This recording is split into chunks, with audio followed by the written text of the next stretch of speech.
नमस्कार दोस्तों, कैसे हैं आप सभी लोग। आपका मेरी यूट्यूब चैनल पे स्वागत है। और दोस्तों, आज की जो क्लास है बहुत ही शानदार रहने वाली है। इलेक्ट्रीशियन थ्योरी NSQF लेवल 4 की क्लास हमारी जो यूनिट है, यूनिट 7 प्रत्यावर्ती धारा सिद्धांत। दोस्तों AC थ्योरी जो है हमारी आज कंप्लीट हम आज की वीडियो में कवर करने वाले हैं।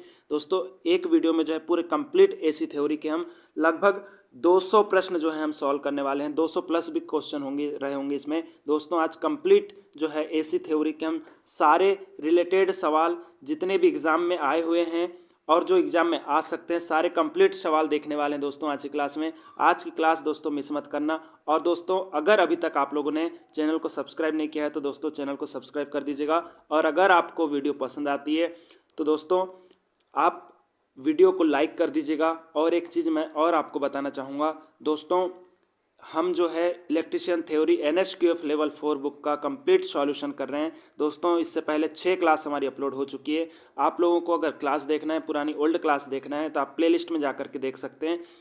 तो चलिए दोस्तों, आज की जो हमारी क्लास है शानदार क्लास है। और आज की क्लास जो है हम स्टार्ट करते हैं दोस्तों। उससे पहले मैं आपको बता दूं कि आपको जो है क्वेश्चन जैसे ही आप स्टार्ट करते हैं तो सबसे पहले आपको कोशिश ये करना है कि आप अपने स्तर पे क्वेश्चन को सॉल्व करने की कोशिश करें। अगर आपसे बन जाता है तो बहुत अच्छी बात है, बाद में तो हम सॉल्यूशन उसका करने ही वाले हैं। तो चलिए दोस्तों आज की क्लास स्टार्ट करते हैं, बिल्कुल भी टाइम वेस्ट नहीं करेंगे। आज की क्लास स्टार्ट करते दोस्तों। और एक चीज़, सिर्फ एक चीज़ मेरी समझ लो दोस्तों, इस बार जो वैकेंसी आ रही है इसके बाद वैकेंसी कब आएगी दोस्तों कोई ठिकाना नहीं है, ये समझ जाइए। कोई ये नहीं है कब आएगी, ये वैकेंसी हमारे लिए बहुत ज़्यादा इंपॉर्टेंट है। इसमें हमको एनी हाउ कैसे भी करके क्वालिफाई करना है, ये आप दिमाग में ठान लीजिए। तो चलिए दोस्तों क्लास स्टार्ट करते हैं।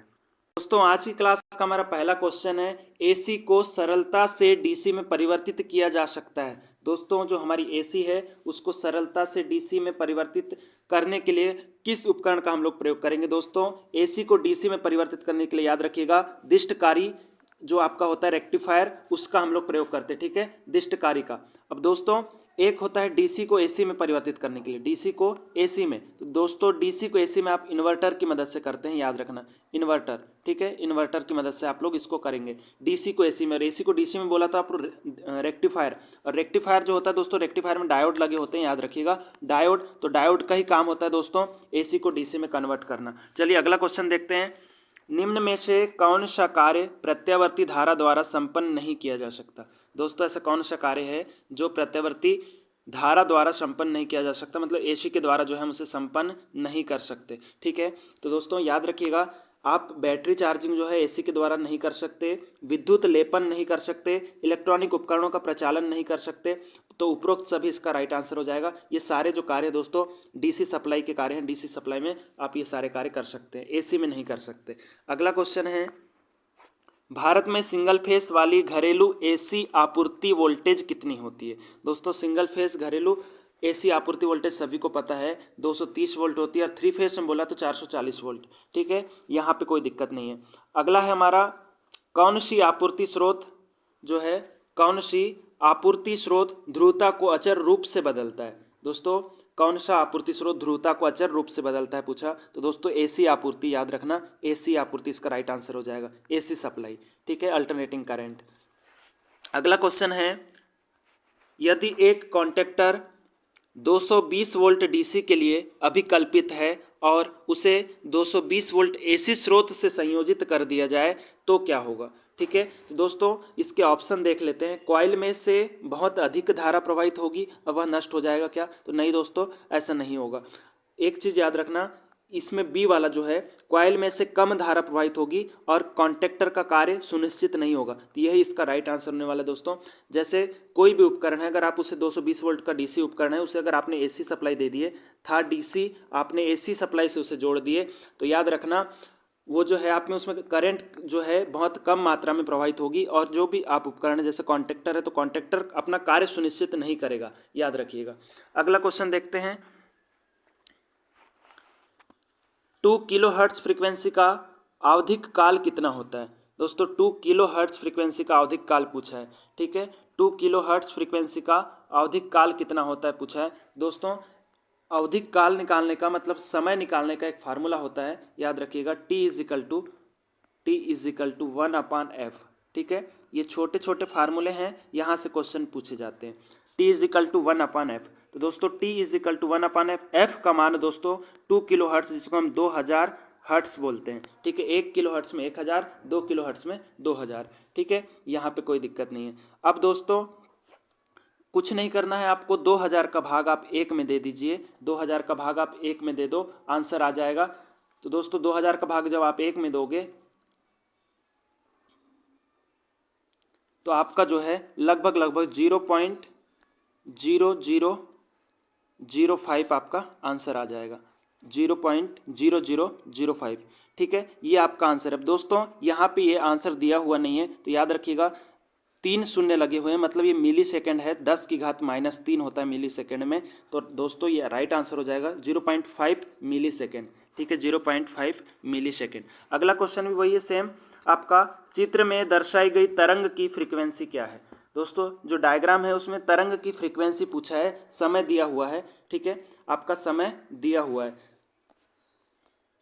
तो दोस्तों आप समय दिया हुआ है, फ्रीक्वेंसी पूछा है, तो एफ इजिकल टू क्या हो जाएगा 1/t। 1/t। तो एफ इजिकल टू टी का मान आप ले लेंगे, टी का मान कितना दिया हुआ है 0.1 सेकेंड। अब 0.1 सेकेंड को आप जो है 1 में भाग देंगे तो दोस्तों 10 हर्ट्स आ जाएगा आपका आंसर, 10 हर्ट्स। ठीक है, राइट आंसर 10 हर्ट्स हो जाएगा, यहाँ पे कोई दिक्कत नहीं है। अगला क्वेश्चन है, चित्र में दर्शाई गई तरंग का प्रभावी मान कितना होता है। दोस्तों प्रभावी मान पूछा है, याद रखना। तो दोस्तों एक चीज आप देख रहे होंगे, 537 वोल्ट दिया हुआ है, इसका प्रभावी मान को हम आरएमएस मान भी कहते हैं, याद रखिएगा। और आरएमएस वैल्यू कितनी होती है दोस्तों, आरएमएस मान की जो वैल्यू होती है 0.707, ये आरएमएस मान की वैल्यू होती है। ठीक है, अब कुछ नहीं करना है, 537 वोल्ट दिया हुआ है आपका, इसमें आप आरएमएस वैल्यू का गुणा कर दो 707 का, आपका राइट आंसर हो जाएगा दोस्तों। 537 का गुणा कर दो आप 0.707 में, दोस्तों लगभग इसका आंसर आ जाएगा 379.65। तो दोस्तों इसको अपन ने जो है 380 वोल्ट यहाँ पे ऑप्शन ने माना है, तो लगभग 380 वोल्ट आपका राइट आंसर हो जाएगा। कोई दिक्कत नहीं है, बहुत आसानी से बहुत शानदार तरीके से समझना है। और आज की क्लास में जितने भी न्यूमेरिकल क्वेश्चन हैं सारे हम एसी फंडामेंटल से रिलेटेड सारे न्यूमेरिकल क्वेश्चन सॉल्व करेंगे, कोई दिक्कत नहीं रहने वाली। अगला क्वेश्चन देखते हैं। अगला है, एसी परिपथ में फॉर्म फैक्टर का मान कितना होता है। दोस्तों एसी परिपथ में फॉर्म फैक्टर का मान कितना होता है पूछा है। दोस्तों याद रखिएगा जो फॉर्म फैक्टर है, सबसे पहले हम फॉर्म फैक्टर को समझते हैं। फॉर्म फैक्टर क्या होता है दोस्तों, फॉर्म फैक्टर का जो अनुपात होता है, याद रखिएगा फॉर्म फैक्टर का अनुपात आरएमएस मान बटे औसत मान, हम इसका अनुपात होता है। आरएमएस मान बटे औसत मान के अनुपात को ही हम फॉर्म फैक्टर कहते हैं, याद रखिएगा। अब आरएमएस वैल्यू होती है आपकी 0.707 और एवरेज वैल्यू औसत वैल्यू जो होती है 0.636। ठीक है, 0.636। तो दोस्तों कुछ नहीं करना है, 0.636 का भाग आपको 0.707 में आपको भाग दे देना है, आपकी वैल्यू आ जाएगी और कुछ नहीं करना है। तो दोस्तों इसकी जो वैल्यू आ जाती है, याद रखिएगा 1.11। तो यहाँ से क्वेश्चन पूछे जाते हैं आरएमएस वैल्यू और औसत वैल्यू के अनुपात को ही हम जो है फॉर्म फैक्टर कहते हैं, और इसका जो मान होता है 1.11 होता है। 3 वैल्यू आपके सामने आ गई, एवरेज वैल्यू कितनी होती है, आरएमएस वैल्यू कितनी होती है, फॉर्म फैक्टर की वैल्यू कितनी होती है, और आरएमएस मान बटे औसत मान को ही हम फॉर्म फैक्टर कहते हैं। ये चीज़ें क्लियर है। यदि एसी परिपथ में वोल्टेज तथा धारा का फेज अंतर 90 अंश हो तो पावर कितनी होगी पूछा है। दोस्तों एसी परिपथ में वोल्टेज तथा धारा का जो फेज अंतर अगर 90 डिग्री है तो याद रखना पावर जो है आपकी शून्य हो जाती है, याद रखिएगा पावर का मान जो है शून्य हो जाता है। जैसे अगर ये आपका I है और ये V है, तो ये 90 अंश का अगर इनके बीच में फेज एंगल है तो इसमें पावर जो होगी हमारी दोस्तों वो आपका शून्य होगी, याद रखिएगा। अगला क्वेश्चन देखते हैं, पावर शून्य हो जाती है, इसमें एक चीज़ और है, पावर का मान शून्य हो जाता है। ठीक है, अगला क्वेश्चन देखते हैं। निम्नलिखित कथनों पर विचार कीजिए। ठीक है, दो कथन दिए हुए हैं, कौन सा गलत कौन सा सही ये आपको बताना है। तो दोस्तों वह प्रत्यवर्ती राशि जो दूसरी प्रत्यवर्ती राशि की अपेक्षा पहले अपने शिखर मान पे पहुंचे तो अग्रगामी राशियां कहलाती है कि नहीं दोस्तों, उसे हम अग्रगामी राशियां नहीं कहते, याद रखिएगा। वह प्रत्यवर्ती राशि जो दूसरी प्रत्यवर्ती राशि की अपेक्षा बाद में अपने शिखर मान पे पहुंचे तो पश्चगामी राशियां कहलाती कि नहीं दोस्तों, इसे हम अग्रगामी पश्चगामी राशि नहीं कहते हैं, याद रखिएगा। ठीक है, दोनों कथन आपके गलत हैं, तो कथन 1 और कथन 2 दोनों गलत है, इसका राइट आंसर हो जाएगा। ठीक है, ये याद रखिएगा। अग्रगामी राशियां कौन सी होती है दोस्तों? अग्रगामी राशियां वे होती है अगर करंट का जो मान है सबसे पहले अपने अगर शिखर मान पे पहुंचता है, वोल्टेज से पहले, V से पहले अगर अपने शिखर मान पे पहुंचा तो वो अग्रगामी राशि। ठीक है, और अगर वोल्टेज अगर पहले अपने शिखर मान पे पहुंच गया और करंट बाद में अपने शिखर मान पे पहुंची तो वो आपकी हो जाएगी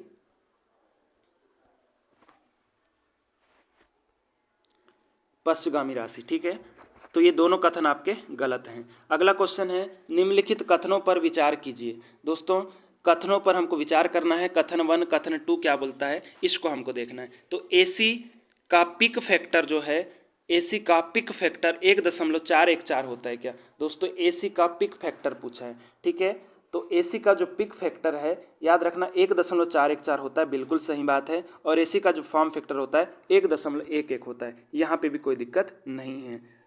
तो दोस्तों अब हमको देखना है कि जो पिक फैक्टर है, ये दोनों कथन तो सही है, बिल्कुल सही बात है, दोनों कथन आपके सही है, इसका तो राइट आंसर ठीक है, कोई दिक्कत नहीं है। पर दोस्तों पिक फैक्टर क्या होता है ये आपको समझना है। दोस्तों पिक फैक्टर जो है याद रखिएगा, पिक फैक्टर आपका जो शिखर मान है, शिखर मान बटे RMS मान। ठीक है, शिखर मान बटे RMS मान, ये आपका इसका वैल्यू होती है। शिखर मान बटे RMS मान को ही हम पिक फैक्टर कहते हैं, ये खास करके पूछा जाता है। और फॉर्म फैक्टर हम समझ चुके हैं। ठीक है, RMS वैल्यू बटे औसत वैल्यू। ठीक है, औसत मान, ये आपका फॉर्म फैक्टर हो गया, यहाँ पे कोई दिक्कत नहीं है। अगला क्वेश्चन देखते हैं, किसी शुद्ध ज्या तरंग के लिए प्रत्यावर्ती धारा का औसत मान कितना होगा? दोस्तों औसत मान पूछा है, औसत मान हम अभी पढ़े हैं 0.636 ये औसत वैल्यू होती है, ये याद रखिएगा। ठीक है, कोई दिक्कत नहीं है। अगला क्वेश्चन देखते हैं। दोस्तों हमारा अगला क्वेश्चन है, ध्यान दीजिएगा, अगला जो क्वेश्चन है 50 हर्ट्ज की आवृत्ति के लिए समय अवधि क्या होगी पूछा है। ठीक है, 50 हर्ट्ज की आवृत्ति के लिए समय अवधि पूछा है, तो ध्यान दीजिएगा दोस्तों समय अवधि क्या होगी। तो दोस्तों समय अवधि निकालने के लिए T इज इक्वल टू क्या होता है 1/f। तो दोस्तों T इज इक्वल टू हो जाएगा 1/f। तो याद रखिएगा आपको कुछ नहीं करना है, एक में आपको 50 हर्ट्ज फ्रीक्वेंसी दी हुई 50 का भाग दे देंगे तो दोस्तों 0.02 बार जाएगा, 0.02 सेकेंड। ठीक है, इतने बार जाएगा 50 का भाग 1 में। तो दोस्तों आप यहाँ देखेंगे 0.02 सेकेंड तो कहीं है नहीं दोस्तों, इसको जो है मिली सेकेंड भी बोलते हैं, तो 20 मिली सेकेंड इसका राइट आंसर हो जाएगा, कोई दिक्कत नहीं है, 20 मिली सेकेंड। ठीक है, अगला क्वेश्चन देखते हैं। यदि किसी AC परिपथ में धारा तथा वोल्टेज में कालांतर शून्य हो तो वह कहलाता है। दोस्तों किसी भी परिपथ में, AC परिपथ में जब धारा और वोल्टेज के बीच जो फेज अंतर है वो अगर शून्य है, ठीक है, वो अगर शून्य है तो क्या कहलाएगा? दोस्तों याद रखना अगर फेज अंतर नहीं है तो दोनों राशियां इन फेज में होगी। ठीक है, दोनों राशियां जो है इन फेज में होगी आपकी, ये आपको समझना है। ठीक है, अब इन फेज में कब, कौन सी राशियां इन फेज में कब होती है दोस्तों? तो आपको पता होगा शुद्ध प्रतिरोधी जो परिपथ होता है उसमें दोनों राशियां इन फेज में होती है और उनके बीच जो फेज अंतर होता है दोस्तों वो शून्य होता है। ठीक है, फेज अंतर जो होता है वो शून्य होता है। ठीक है, याद रखिएगा, यहाँ पे भी आपको कोई दिक्कत नहीं जाने वाली। अब इसमें पावर फैक्टर पूछा जाता है दोस्तों, पावर फैक्टर कितना होता है? तो पावर फैक्टर आपको ये समझना है, पावर फैक्टर का जो मान होता है शुद्ध प्रतिरोधी परिपथ में, प्योर रजिस्टिव सर्किट में पावर फैक्टर 1 होगा और फेज डिफरेंस जो है वो शून्य होगा और दोनों राशियां जो है इन फेज में रहती है। 3 चीज़ें आपको याद रखना है। ठीक है, अगला क्वेश्चन देखते हैं।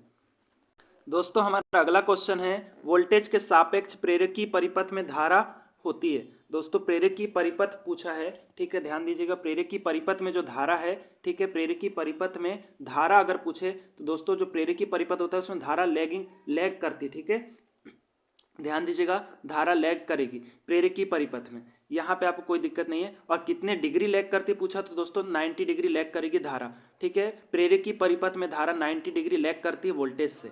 ठीक है, ये आपको समझना है। और 90 डिग्री लैग करेगी और इसमें पावर फैक्टर जो होता है दोस्तों प्रेरक की परिपथ में पावर फैक्टर का जो मान होता है वो आपको जो है शून्य याद रखना है, पावर फैक्टर का जो मान होगा वो शून्य होगा। ठीक है, अगला क्वेश्चन देखते हैं।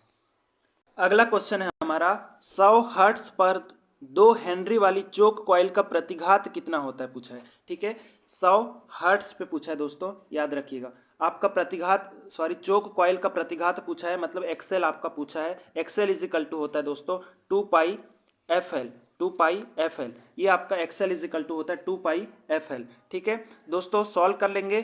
2 पाई का मान आपका 22/7 और f का मान दोस्तों फ्रीक्वेंसी जो है आपकी 100 हर्ट्ज दिया हुआ है और l का जो मान है 2 हेनरी दिया हुआ है। ठीक है, l का मान आपका 2 हेनरी आ जाएगा, ये 2 आ गया। अब इसको आप सॉल्व कर लेंगे दोस्तों। जब आप इसको सॉल्व करेंगे तो इसका राइट आंसर हो जाएगा 1256 ओम। ठीक है, 1256 आपका प्रतिघात का जो आपका एक्सेल का जो मान है वो 1256 ओम आ जाएगा। प्रतिघात की जो इकाई होती है दोस्तों ओम होती है, इसलिए आंसर ओम में दिया हुआ है, ये आपको समझना है। ठीक है, अगला क्वेश्चन देखते हैं। प्रतिरोध R2 में कितनी वोल्टेज होगी जब निम्न परिपथ में स्विच S1 खुला है। ठीक है, जब स्विच S1 खुला हुआ है ये वाला आपका, तो इसमें प्रतिरोध आपका वोल्टेज कितनी ड्रॉप होगी ये आपका पूछा है, वोल्टेज कितनी होगी। ठीक है, तो S1 जो है ये ओपन है, याद रखिएगा S1 जब है ये ओपन दिया हुआ है, ये ओपन है। ठीक है दोस्तों, जब 3 फेज ये स्टार कनेक्शन है, ये वाला जो है स्टार कनेक्शन है, और इसमें अगर धारा और वोल्टेज अगर इसमें याद रखिएगा एक फेज अगर ओपन हो जाए, एक फेज अगर ओपन हो जाए तो वोल्टेज जो है वो आधा हो जाता है दोस्तों। 380 वोल्टेज था, ठीक है, तो वोल्टेज आधा हो जाएगा, 190 वोल्ट हो जाएगा, ये याद रखना है आपको। ठीक है, अगला क्वेश्चन देखते हैं दोस्तों। हमारा अगला क्वेश्चन जो है नीचे दर्शाई गई कुंडली में अमीटर का पाठ्यांक कितना होगा पूछा है। ठीक है, ये अमीटर जो है इसका पाठ्यांक कितना होगा ये आपको पूछा गया है। ठीक है, तो ध्यान दीजिएगा, इस ये वाला जो परिपथ है ये और ये और ये और ये सारे परिपथ जो हैं समांतर क्रम में हैं, आपको भी दिख रहे हैं, कोई दिक्कत नहीं है। ठीक है, 100 वोल्ट की जो है इसमें प्रवाह हो रहा है, 100 वोल्ट जो है इसमें आपको सारे परिपथों में आपको देखने को मिल जाएगा 100 वोल्ट, यहाँ तक की कोई दिक्कत नहीं है। अब दोस्तों ध्यान दीजिएगा, अब यहाँ पे ये वाला जो रेजिस्टेंस है ये आपका दिया हुआ है 4 एम्पियर की धारा फ्लो हो रही है इसमें। ठीक है, अब दोस्तों यहाँ से 4 एम्पियर की धारा फ्लो हो रही है, तो यहाँ पे आपका 4 एम्पियर आ गए, और यहाँ से दोस्तों इस परिपथ में 1 एम्पियर की धारा फ्लो हो रही है। तो दोस्तों 4 एम्पियर की धारा आ रही थी, यहाँ से इस परिपथ में 1 एम्पियर की धारा चली गई। तो ध्यान दीजिएगा ये वाला जो अमीटर है इसमें 3 एम्पियर की धारा आपकी राइट आंसर हो जाएगी, 3 एम्पियर की धारा इसमें दर्शाएगा। ठीक है, कोई दिक्कत नहीं है। अगला क्वेश्चन देखते हैं। एक प्रेरकी परिपथ में 0.015 हेनरी प्रेरकत्व के साथ श्रेणी में 2 ओम प्रतिरोध जुड़ा है, ज्ञात करें। दोस्तों 2 ओम का रेजिस्टेंस जुड़ा हुआ है, ठीक है, प्रेरकत्व कॉइल के साथ, और इसमें जो है धारा ज्ञात करना है। 50 हर्ट्ज सप्लाई फ्रीक्वेंसी दिया है और 200 वोल्ट की सप्लाई आपकी वोल्टेज दी हुई है। ठीक है, और इसमें पावर फैक्टर हमको निकालना है। यहाँ तक कि क्लियर है, कोई दिक्कत नहीं है। इसको सॉल्व कर लेते हैं दोस्तों, इसको सॉल्व कर लेते हैं। तो ध्यान दीजिएगा, इसमें हमको 2 चीज़ें सॉल्व करनी है, एक धारा और एक जो है पावर फैक्टर। तो दोस्तों आपको पता होगा धारा इज इक्वल टू क्या होता है, आई इज इक्वल टू आपका जो है V/Z होता है। ठीक है, V/Z। दोस्तों Z इसलिए हम लेते हैं आपका प्रतिबाधा, क्योंकि जो है एक डीसी परिपथ में आपका यहाँ आर होता है, वैसी उसी प्रकार एसी परिपथ में हमारा प्रतिबाधा होती है जो विद्युत धारा के मार्ग में बाधा उत्पन्न करती है। इसलिए अपन आई इज इक्वल टू जो है V/Z लेते हैं, इसको आपको याद रखना है। पावर फैक्टर अगर हमको पावर फैक्टर निकालना है, power factor is equal to क्या होता है, R/Z। ठीक है, R/Z, ये आपका power factor is equal to है दोस्तों। तो हमको आई निकालने के लिए क्या करना होगा, आई निकालने के लिए आपको Z का मान आपको पता होना चाहिए, Z का मान आपको पता होना चाहिए। ठीक है, तो Z का फार्मूला क्या होता है दोस्तों, Z इज इक्वल टू, मैं एक बार पूरा मिटा दे रहा हूँ, ठीक है, अच्छे से समझते हैं इसको। Z इज इक्वल टू क्या होता है आपका, Z इज इक्वल टू दोस्तों आपको पता होगा कि XL का वर्ग प्लस जो है R का वर्ग, ये आपका दिया हुआ है, ये आपका फार्मूला होता है। ठीक है, यहाँ पे कोई दिक्कत नहीं है। अब निकाल लेते हैं, मान रख लेते हैं। ठीक है, तो Z इज इक्वल टू तो दोस्तों हमको सबसे पहले एक्सेल की वैल्यू निकालना पड़ेगा, एक्सेल की वैल्यू। तो दोस्तों एक्सेल की वैल्यू निकालने के लिए हमको क्या करना पड़ेगा उसको समझिए। दोस्तों एक्सेल की वैल्यू निकालने के लिए हमको कुछ नहीं है, एक्सेल इज इक्वल टू क्या होता है 2πfl, 2πfl। तो दोस्तों इससे आपकी एक्सेल की वैल्यू निकल जाएगी। 2 का मान जैसा का वैसा रख दीजिए, 22/7 कर दीजिए, और फ्रीक्वेंसी आपकी 50 हर्ट्ज दी हुई है, और एल का मान आपका कितना दिया हुआ था दोस्तों, एल का जो मान है आप देख सकते हैं, एल का मान दिया हुआ है दोस्तों 0.015, 0.015 ये आपका एक्सेल का मान दिया हुआ है। ठीक है, गुणा कर देंगे, सॉल्व करेंगे इसको, तो दोस्तों आपकी जो एक्सेल की जो वैल्यू है वो आपकी निकल जाएगी 4.71 ओम। ठीक है, 4.71 ओम, ये एक्सेल की वैल्यू निकल गई दोस्तों। ठीक है, अब जैसा का वैसा यहाँ पे मान रख देंगे एक्सेल का। एक्सेल का मान आपका 4.71 का वर्ग कर देंगे, प्लस आपका आर का जो मान है वो 2 है, तो 2 का वर्ग कर देंगे। इसको आगे सॉल्व करेंगे, तो आगे सॉल्व करेंगे दोस्तों, तो ये हो जाएगा 4.71 का वर्ग करेंगे तो आपका हो जाता है 22.18, 22.18 आपका, प्लस और 2 का वर्ग 4। ठीक है, z निकल जाएगा, z इज इक्वल टू फिर आपका आ जाएगा रूट के अंदर इनको जोड़ देंगे तो 26.18, 26.18 ये आपका। अब 26.18 का वर्गमूल आपको निकालना है, तो वर्गमूल इसका निकालेंगे दोस्तों, तो 4 आपका 71 इसका वर्गमूल निकल जाएगा। ठीक है, इसका वर्गमूल निकल जाएगा, 1 मिनट, वर्गमूल इसका निकल जाएगा 5.12। ठीक है, 5.12 इसका वर्गमूल निकल गया, मतलब आपका z का जो मान है 5.12 आपके पास आ गया। अब कुछ नहीं करना है दोस्तों, अब कुछ भी नहीं करना है। अब आपका I का फार्मूला क्या था, V/Z, तो Z का वैल्यू भी निकल गई, V दिया हुआ है 200 वोल्ट, और Z की वैल्यू जो है आपके पास 5.12 आपकी ये वैल्यू आ गई है। यहाँ तक के क्लियर है, कोई दिक्कत नहीं है। धारा निकल जाएगी आपकी, इससे आपकी धारा निकल जाएगी दोस्तों 39 एम्पियर की धारा आ जाएगी। इसको अब जब सॉल्व करोगे तो 39 एम्पियर की धारा निकल जाएगी। अब धारा आपके पास निकल गई 39 एम्पियर, इसे मैं मिटा दे रहा हूँ। अब थोड़ा सा आगे आते हैं अपन, इसे देख लीजिएगा, स्क्रीनशॉट ले लीजिएगा, नहीं बनेगा तो कोई दिक्कत नहीं है, स्क्रीनशॉट ले लीजिएगा। अब आपको दिया हुआ है क्या निकालना है आपको, power factor. Power factor is equal to क्या होता है R/Z, R/Z power factor is equal to होता है, तो R का मान दिया हुआ था 2, Z का मान आपका दिया हुआ है 5.12, ये आपका इसको सॉल्व करेंगे तो 0.39 ये आपका आ जाएगा। ठीक है, ये आपका पावर फैक्टर भी निकल गया दोस्तों, यहाँ से कोई दिक्कत नहीं है। और मैं एक चीज़ आपको बता दूँ, एक चीज़ मैं आपको बता दे रहा हूँ दोस्तों, अगर आपसे न्यूमेरिकल क्वेश्चन में कहीं पे भी अगर आपको डाउट होता है तो मैं आपको बता दे रहा हूँ दोस्तों, 957 इसको 9575447193 पे आप मुझे मैसेज कर देना, व्हाट्सएप में मैसेज कर देना। जो भी न्यूमेरिकल सवाल हो आपके, अगर आपसे नहीं बन पा रहे हैं तो मैं आपको कॉपी में बाकायदा अच्छे तरीके से आपको समझा दूंगा किस टाइप से होता है। ठीक है, कोई दिक्कत नहीं है। आपसे नहीं बनेगा तो आप मुझे सेंड कर दीजिएगा, व्हाट्सएप कर दीजिएगा, मैसेज कर दीजिएगा, कोई दिक्कत नहीं है। अगला क्वेश्चन देखते हैं, धारिती प्रतिघात का मान परिवर्तित होता है पूछा है। ठीक है, धारिती प्रतिघात पूछा है, धारिती प्रतिघात का मान परिवर्तित कब होता है दोस्तों। धारिती प्रतिघात इज इक्वल टू क्या होता है, पहले एक्सी इज इक्वल टू आप समझिए कि एक्सी इज इक्वल टू होता क्या है। ठीक है, तो एक्सी इज इक्वल टू दोस्तों, एक्सी इज इक्वल टू आपका हो जाएगा 1/2πfc, 2πfc। ठीक है, XC is equal to 1/2πfc, ये आपका फार्मूला होता है दोस्तों धारिती प्रतिघात का। ठीक है, धारिती प्रतिघात का फार्मूला है, तो याद रखना।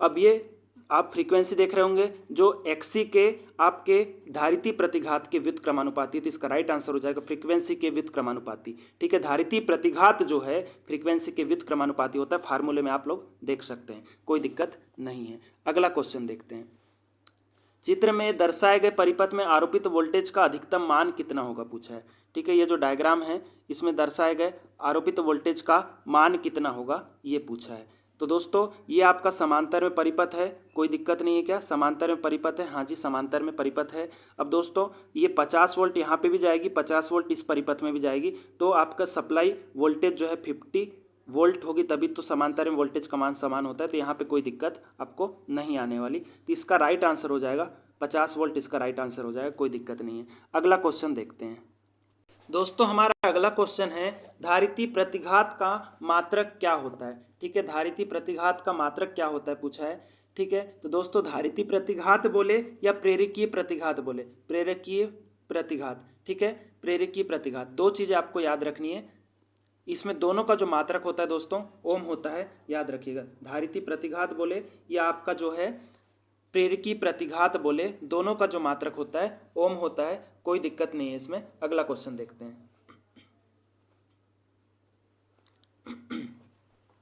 एक सर्किट में 10 एम्पीयर की धारा जो है 10 एम्पीयर की धारा 30 अंश लैग के साथ बहती है। दोस्तों 30 डिग्री लैग के साथ बह रही है 10 एम्पीयर की धारा। जब लगाई गई वोल्टेज 100 वोल्ट है तो सर्किट प्रतिरोध और प्रतिघात ज्ञात कीजिए बोला है। ठीक है, सर्किट का प्रतिरोध और प्रतिघात जो हमको ज्ञात करना है, दो चीजें हमको ज्ञात करना है, याद रखिए,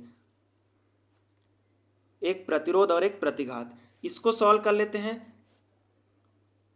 तो दोस्तों इस क्वेश्चन में जो है प्रतिघात आपका एक्सएल की वैल्यू आपको निकालना है और आर की वैल्यू आपको निकालना है, दो चीज़ें आपको निकालनी है। तो सबसे पहले दोस्तों आपका जो है हम लोग क्या सॉल्व कर लेते हैं, सबसे पहले जो है हम z निकाल लेते हैं। ठीक है, एक्सएल के लिए हमको z हमारा निकलना चाहिए, क्योंकि दोस्तों z का वैल्यू आपको पता होना चाहिए। तो z इज इक्वल टू क्या होता है v upon, z is equal to आ जाएगा v अपान आई। ठीक है, v अपान आई। तो दोस्तों v की वैल्यू कितनी दी हुई है आपकी 100 वोल्ट दी हुई है v की वैल्यू, और i जो दिया हुआ है 10 एम्पियर दिया हुआ है, काट देंगे तो 10 ओम आपका z की वैल्यू आ जाएगी। ठीक है, z की वैल्यू आ गई 10 ओम आपकी, यहाँ तक कोई दिक्कत नहीं है।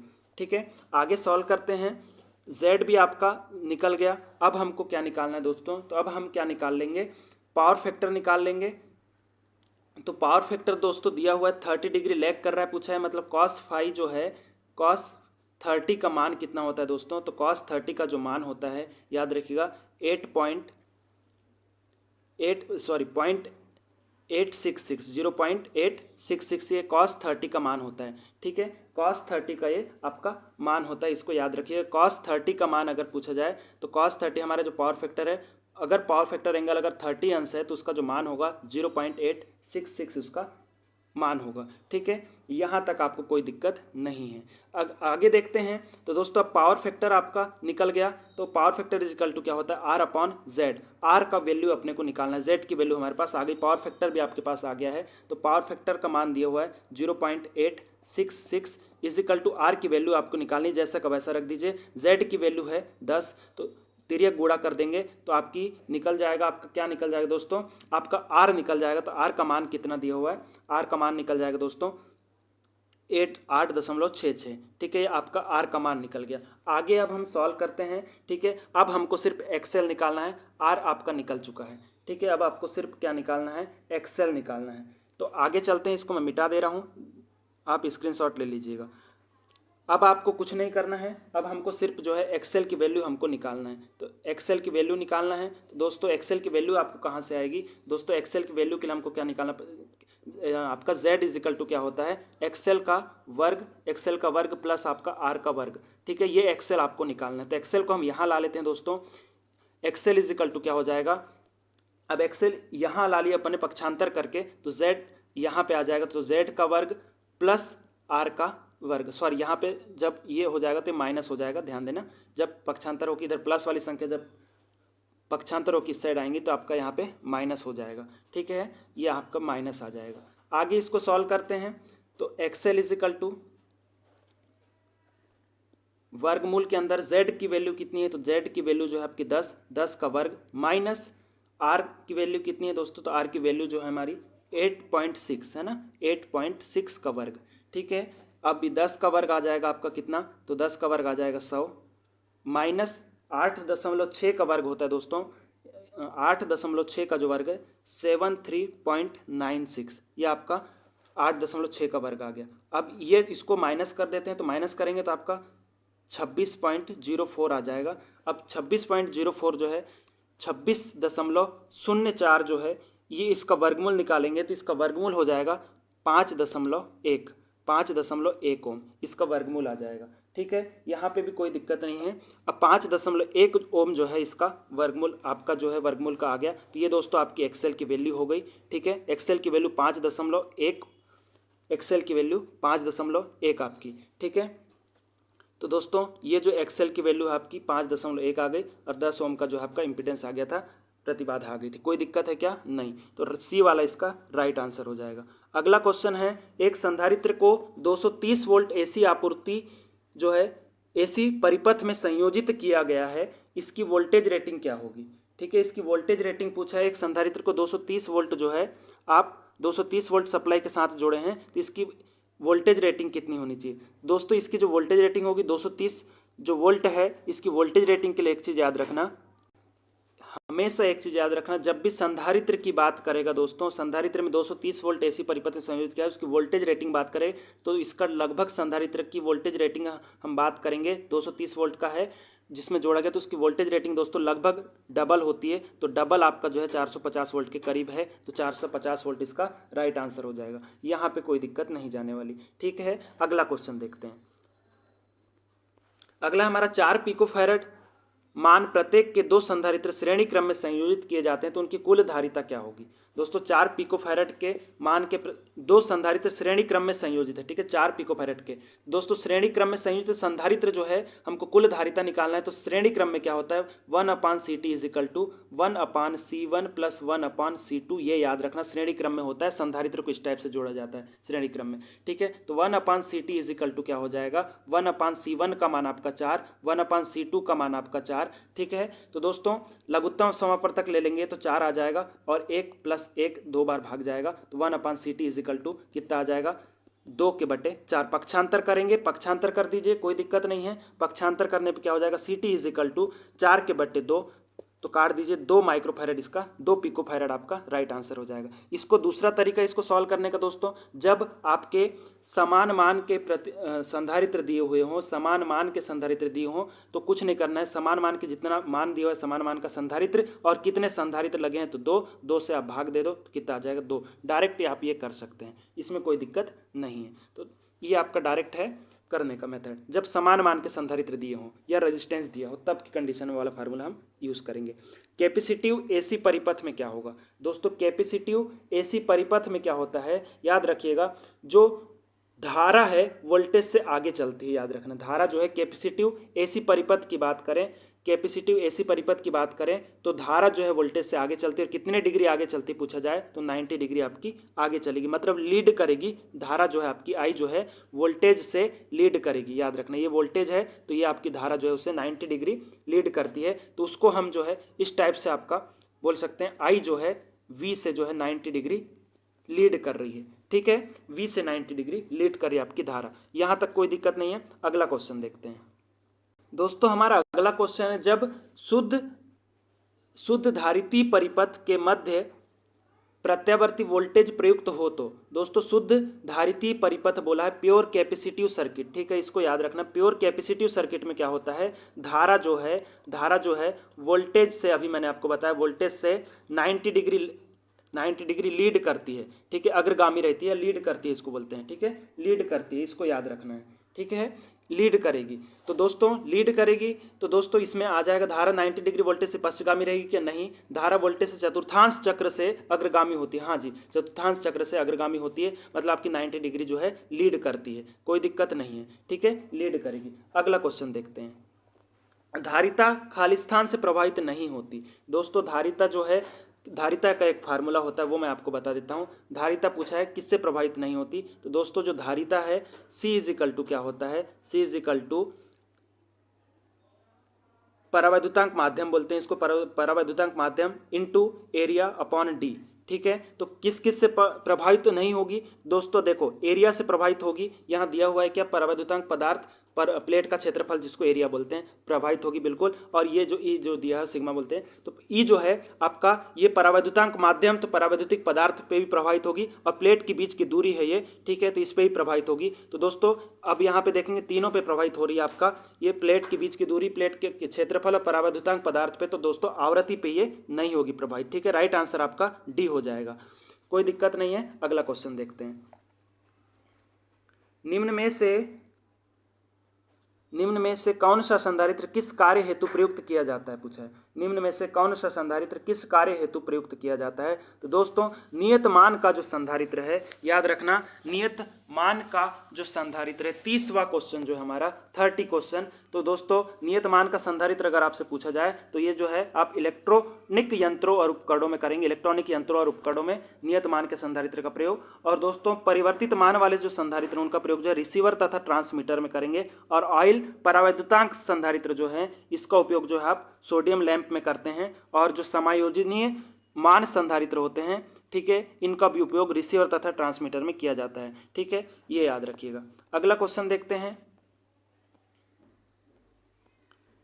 चित्र में कौन सा संधारित्र जो है प्रदर्शित किया गया है? 31वां क्वेश्चन है। चित्र में कौन सा संधारित्र प्रदर्शित किया गया है? ये जो संधारित्र कौन सा संधारित्र पूछा है दोस्तों, इसे हम जो है ऑयल परावैद्युतांक संधारित्र बोलते हैं।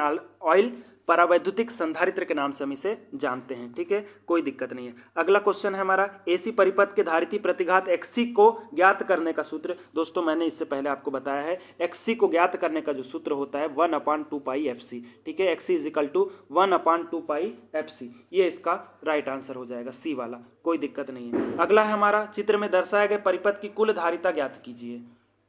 दोस्तों कुल धारिता का मान ज्ञात करना है। 33वें क्वेश्चन में कुल धारिता ज्ञात करनी है, तो ध्यान दीजिए कुल धारिता कैसे ज्ञात करेंगे। दोस्तों ये आप लोग देख रहे होंगे, ये तीनों जो है श्रेणी क्रम में संयोजित हैं। मैंने आपको बताया जब समान मान के संधारित्र दिए हों तो जो मान संधारित्र का मान लिख देंगे और कितने संधारित्र हैं तो उससे आप भाग दे देंगे, तो आपका जो है सीरीज में कुल धारिता निकल जाएगी। तो 10 जो है 10 माइक्रोफैरड आपकी इसमें धारिता निकल के 10 माइक्रोफैरड इसकी धारिता आ गई ऊपर वाले की, और नीचे वाले की भी अब देख लेंगे। तो दोस्तों इसमें भी वही कर देंगे, 20 में आप 2 का भाग दे देंगे, तो दोस्तों 2 का भाग देंगे आप, तो दोस्तों इसमें क्या हो जाएगा आपका 10 माइक्रोफैरड इसमें भी आ गया। अब दोस्तों जब ये सॉल्व होगा ना, तो ये ऊपर के तीनों समान सीरीज में थे और ये तीनों दोनों जो है सीरीज में थे। अब ये जब सॉल्व होगा तो ये आपका जो है इस टाइप से आपका परिपथ बन जाएगा। ये आपका परिपथ बन गया दोस्तों, ठीक है, ये आपका परिपथ बन गया। अब दोस्तों ये जो है ये भी 10 माइक्रोफैरड का है और ये भी 10 माइक्रोफैरड का। अब ये दोनों आपको देख रहे होंगे, ये कौन से क्रम में है, समांतर क्रम में, ठीक है, समांतर क्रम में है। तो दोस्तों समांतर क्रम में धारिता कैसे जुड़ती है वो मैं आपको बताता हूँ। समांतर क्रम में धारिता CT = आपका C1 + C2, ये समांतर क्रम में धारिता जोड़ने का फार्मूला है, ठीक है, CT = C1 + C2। तो दोस्तों 10-10 माइक्रोफैरड के हैं तो डायरेक्ट आप आंसर 20 माइक्रोफैरड लगा सकते हैं, क्या कोई दिक्कत नहीं है। तो 20 माइक्रोफैरड इसका राइट आंसर हो जाएगा। अगला क्वेश्चन देखते हैं। 60 हर्ट्ज पर 125 वोल्ट की वोल्टता संधारित्र से श्रेणी में संयोजित नॉन इंडक्टिव प्रतिरोध के आर पार प्रयुक्त है। परिपथ में धारा 2.2 एम्पियर है। प्रतिरोध में शक्ति हानि 96.8 वाट है और संधारित्र में शक्ति हानि जो है उपेक्षणीय है। तो प्रतिरोध और धारिता का परिकलन कीजिए। दोस्तों ये क्वेश्चन जो है बहुत लंबा बनेगा। इसमें जो है हमारे पास व्हाइट बोर्ड नहीं है, इसलिए थोड़ी दिक्कत जाती है। तो दोस्तों इस क्वेश्चन को आप क्या कीजिएगा, आप कुछ नहीं करना है दोस्तों, इसको आप क्या कीजिएगा, मुझे जो है अगर आपसे बना के देखिएगा, अगर नहीं बन पाएगा तो 9575447193 पे जो है आप मुझे मैसेज कर देना दोस्त। आपको जो है पूरा सॉल्यूशन आपको मिल जाएगा, क्योंकि क्वेश्चन बहुत लंबा है तो इसमें बहुत ज़्यादा हमारा टाइम वेस्ट हो जाएगा। हमारे पास उतनी बड़ी स्क्रीन नहीं है दोस्त, मोबाइल में हम सॉल्यूशन कराते हैं, थोड़ा सा दिक्कत वाली बात है। तो इसलिए जो है आप कुछ नहीं करना है, आपको जो है इस नंबर पे मुझे मैसेज कर देना है, व्हाट्सअप कर देना है स्क्रीनशॉट लेके, जो भी क्वेश्चन है। अगर नहीं बनेगा तो मुझे बता दीजिएगा, आपको रिप्लाई जो है तुरंत मिल जाएगा, कोई दिक्कत नहीं है। अगला क्वेश्चन देखते हैं। यदि PT = वास्तविक शक्ति तथा PA = आभासी शक्ति, तो शक्ति घटक जो है पावर फैक्टर के लिए कौन सा संबंध सही होगा, ठीक है। तो दोस्तों पावर फैक्टर = क्या होता है, याद रखिएगा, पावर फैक्टर = होता है वास्तविक शक्ति बटे आभासी शक्ति, वास्तविक शक्ति बटे आभासी शक्ति। तो वास्तविक शक्ति आपकी और आभासी शक्ति का अनुपात जो है पावर फैक्टर हमारा कहलाता है, कोई दिक्कत नहीं है, ठीक है। अगला क्वेश्चन देखते हैं। दोस्तों हमारा अगला क्वेश्चन है, निम्नलिखित में से कौन सा संबंध जो है सही है जबकि PA = आभासी शक्ति, PT = वास्तविक शक्ति एवं PR = प्रतिघाती शक्ति है। दोस्तों तो याद रखना, आभासी शक्ति = क्या एक फार्मूला होता है, आभासी शक्ति एक आपको फार्मूला है, ठीक है दोस्तों। आभासी शक्ति क्या होगी, C वाला इसका आंसर हो जाएगा। आभासी शक्ति = आपका जो है रूट के अंदर वास्तविक शक्ति का स्क्वायर प्लस प्रतिघाती शक्ति का स्क्वायर, ये इसका फार्मूला होता है, ठीक है। अगला क्वेश्चन देखते हैं। एक प्रतिरोधक में से AC प्रवाहित की जाती है तो कौन सी वैद्युतिक शक्ति ऊष्मा में परिवर्तित होती है। ठीक है, जब एसी से आपकी अगर आपकी धारा प्रवाहित होगी तो कौन सी वैद्युतिक शक्ति में ऊष्मा प्रवाहित होगी पूछा है। तो दोस्तों वास्तविक शक्ति है। ठीक है, वास्तविक शक्ति से जो है ऊष्मा प्रवाहित होती है, याद रखिएगा। ठीक है, कोई दिक्कत नहीं है।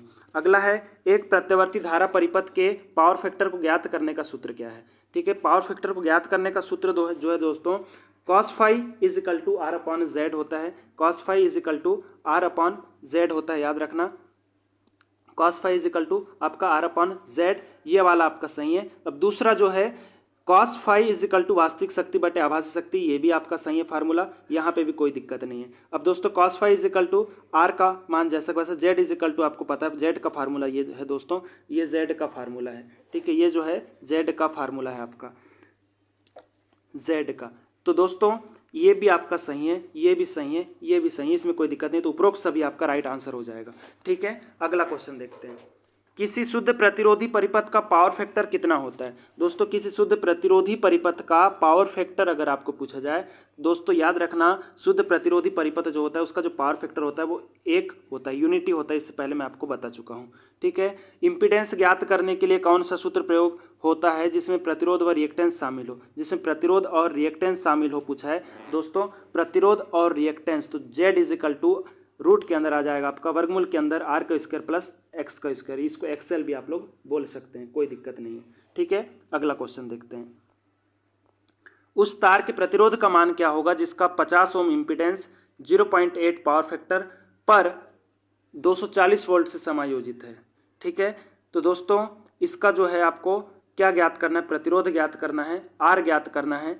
तो दोस्तों जिसमें जो दिया हुआ है 50 ओम इम्पीडेंस और 0.8 पावर फैक्टर है, 240 वोल्ट से समायोजित है पूछा है। ठीक है, तो पावर फैक्टर भी दिया हुआ है, इम्पीडेंस भी दिया हुआ है आपका, तो आपका क्या निकाल लेंगे हम, सिर्फ प्रतिरोध हमको निकालना है। ठीक है, प्रतिरोध हमको निकालना है, तो प्रतिरोध निकाल लेते हैं। तो दोस्तों आप पावर फैक्टर का फार्मूला क्या होता है आपको पता होगा, power factor is equal to क्या होता है, आर अपॉन जेड। ठीक है, पावर फैक्टर का मान दिया हुआ है 0.8 और आर का मान वैल्यू आपको आर की वैल्यू निकालना है, जेड का मान 50 ओम दिया है इम्पीडेंस। तो दोस्तों तिर्यक गुणा कर देंगे तो 50 का गुणा आप जो है 0.8 में कर देंगे तो राइट आंसर हो जाएगा दोस्तों 40 ओम आपका राइट आंसर आ जाएगा, 40 ओम, कोई दिक्कत नहीं है। अगला क्वेश्चन देखते हैं। एक श्रेणी आरसी परिपथ का प्रतिरोध 5 ओम तथा कैपेसिटी रिएक्टेंस 12 ओम है तो उसकी प्रतिबाधा कितनी होगी पूछा है। दोस्तों प्रतिबाधा पूछा है, याद रखना जेड आपका पूछा है। ठीक है, प्रतिबाधा या इम्पीडेंस इसको जो हम है बोलते हैं, तो जेड आपका पूछा है। ठीक है, और आपका जो है आरसी परिपथ का प्रतिरोध 5 ओम है, कैपेसिटी रिएक्टेंस 12 ओम है। तो दोस्तों प्रतिबाधा is equal to Z is equal to क्या होता है आपको पता होगा, वर्गमूल के अंदर क्या आ जाएगा आपका एक्सएल का, अच्छा एक्सी दिया हुआ है तो एक्सी लिख लेते हैं, एक्सी। ठीक है, एक्सी का वर्ग प्लस आपका आर का वर्ग, ये आपका फार्मूला है।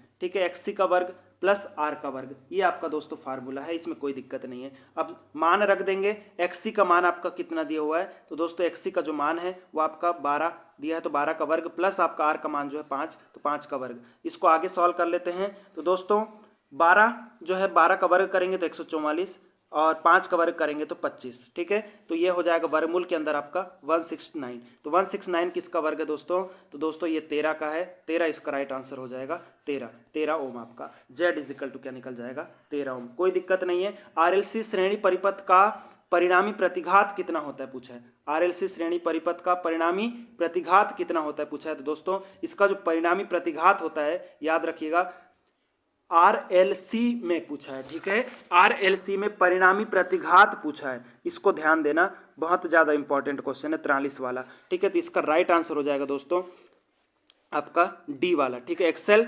अब ये जो है ये वाला जो आप सिंबल देख रहे हैं दोस्तों, इसमें एक्सेल या एक्सी में से जो संख्याएं बड़ी होगी उसको पहले लिखना है, ये वो प्रदर्शित करता है। ठीक है, उसको मतलब पहले लिखना है, उस संख्या में से घटाना है। जैसे एक्सेल का मान है तो एक्सेल माइनस एक्सी आ जाएगा, एक्सी का मान अगर बड़ा है तो एक्सी माइनस एक्सेल आ जाएगा, तो डी वाला इसका राइट आंसर है।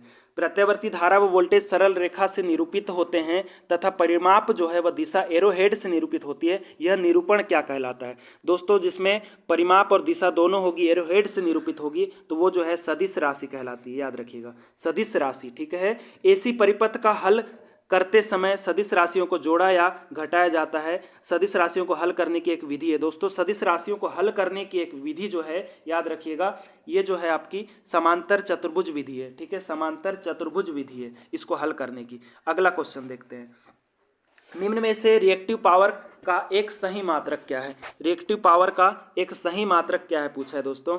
मतलब निम्न में से जो है यहाँ से रिएक्टिव पावर का फार्मूला, तो दोस्तों reactive power is equal to क्या होता है, याद रखिएगा, K V A R. K V A R, ठीक है, K V A R, kilo volt ampere reactive power. ठीक है, के वी ए आर, इसका तो इसको उल्टा कर दिया है, ए को पहले लिख दिया है। ठीक है, कोई दिक्कत नहीं है, सी वाला इसका राइट आंसर हो जाएगा। चालकता का विलोम पूछा है कि चालकता का विलोम क्या होता है। ठीक है, चालकता का विलोम दोस्तों याद रखना, चालकता का जो विलोम होता है वो आपका प्रतिरोध है। चालकता का विलोम, ठीक है, प्रतिरोध का उल्टा चालकता, चालकता का उल्टा प्रतिरोध। ठीक है, अगला क्वेश्चन देखते हैं,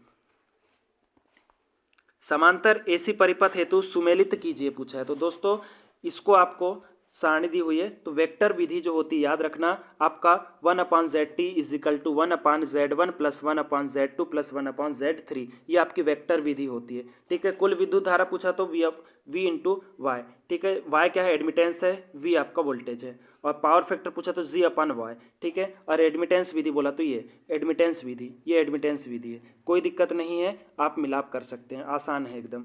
एसी समांतर परिपथ में एडमिटेंस का मात्रक क्या होता है दोस्तों? एसी समांतर परिपथ में एडमिटेंस का मात्रक क्या होता है पूछा है, एडमिटेंस का मात्रक। ठीक है, 49वां क्वेश्चन है। एडमिटेंस का मात्रक जो होता है ना दोस्तों, मोह होता है, याद रखिएगा, मोह होता है। ठीक है, और रिएक्टेंस का उल्टा होता है, रिएक्टेंस जो है, रिएक्टेंस का उल्टा होता है ये। ठीक है, जो एडमिटेंस है ये रिएक्टेंस का उल्टा होता है, ये आपको याद रखना है। ठीक है, कोई दिक्कत नहीं है। अगला क्वेश्चन देखते हैं, वह आवृत्ति जिस पर XL is equal to XC होता है क्या कहलाती है? तो दोस्तों XL is equal to XC दिया हुआ है, XL is equal to XC, मतलब XL is equal to XC होगा तो वह दोस्तों याद रखना अनुनाद स्थिति कहलाती है, अनुनाद आवृत्ति कहलाएगी, अनुनाद आवृत्ति कहलाएगी, जिसे हम रेजोनेंस फ्रीक्वेंसी भी बोलते हैं। जब XL का मान XC के मान के बराबर हो तो वह जो है रेजोनेंस आवृत्ति या अनुनाद आवृत्ति के नाम से हम उसे जानते हैं, कोई दिक्कत नहीं है। एसी एकल फेज वायरिंग परिपथ के वोल्टेज पाथ को निकालने का सूत्र क्या है? दोस्तों वोल्टेज ड्रॉप को निकालने का सूत्र दिया हुआ है, मतलब वोल्टेज ड्रॉप को निकालने का सूत्र क्या होता है? ठीक है, वोल्टेज पाथ बोलो या वोल्टेज ड्रॉप बोलो, बात एक ही है, कोई दिक्कत नहीं है दोस्तों। वोल्टेज ड्रॉप को निकालने का सूत्र होता है IR। ठीक है, I इंटू आर। ठीक है, कोई दिक्कत नहीं है। और ये जो है ये पावर का सूत्र I²R। ठीक है, I²R, पावर के 3 सूत्र होते हैं दोस्तों, ये एक हो गया, दूसरा सूत्र होता है V/R, तीसरा सूत्र होता है आपका V²/R, तीसरा सूत्र होता है VI। ठीक है, power is equal to VI, ये 3 सूत्र है पावर के, याद रखना। यहाँ से मैथमेटिकल सवाल आपके बहुत ज़्यादा आते हैं, न्यूमेरिकल सवाल, कोई दिक्कत नहीं है। अगला है, किस स्थिति को अनुनाद RLC सर्किट कहा जाता है? दोस्तों अनुनाद की स्थिति मैंने आपको अभी बताया, XL is equal to XC का मान जब बराबर होगा, XL के मान और XC का मान जब बराबर होगा तो आपकी जो है अनुनाद स्थिति वो कहलाएगी। ठीक है, कोई दिक्कत नहीं है। अगला क्वेश्चन है, RLC श्रेणी सर्किट के प्रतिबाधा की गणना करने के लिए किस सूत्र का उपयोग किया जाता है? दोस्तों RLC में प्रतिबाधा Z की गणना करने के लिए किस फार्मूले का उपयोग किया जाता है पूछा है, किस सूत्र का उपयोग किया जाता है? ठीक है, तो ध्यान देना दोस्तों, इसका जो राइट फार्मूला होने वाला है आपका Z इज इक्वल टू वर्गमूल के अंदर R² प्लस XL जो है XL माइनस XC का स्क्वायर। ठीक है, ये वाला D वाला इसका राइट आंसर हो जाएगा, प्रतिबाधा ज्ञात करने का सूत्र है। ठीक है, अगला क्वेश्चन देखते हैं,